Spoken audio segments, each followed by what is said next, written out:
skor reanimatsiyaga bitta qizni olib kelishgan, 14-15 yosh atrofidagi qizni. U qizda birinchi marta messenjni bo'lgan, hayz kelgan.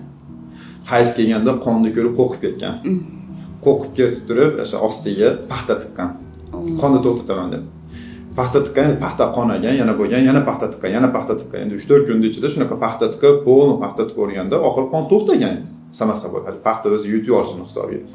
Lekin u yerda chirishini hisobiga infeksiya tushib, nagnayniya bo'lgan, yiringlashib boshlagan, keyin temperatura chiqqan.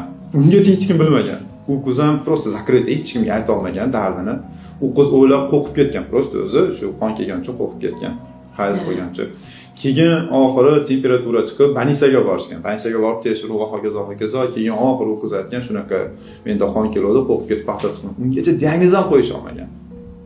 Afsuski shunaqa qarashgan, diagnoz ham qo'yish olmagan, oxiri o'zi diagnoz qo'ygan. Bu yoqda qindi o'zi paxta bilan to'ldirib qo'ygan.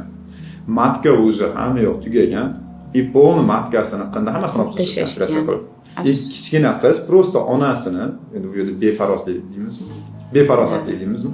Shunaqa. Afsuski prosta onasini befarosatligi uchun, onasi prosta jinsiy tarbiya bermagan uchun keyin matkasiz qolib ketdi, bachadonsiz qolib ketdi. Endi qaytib bolali ham bo'la olmaydi.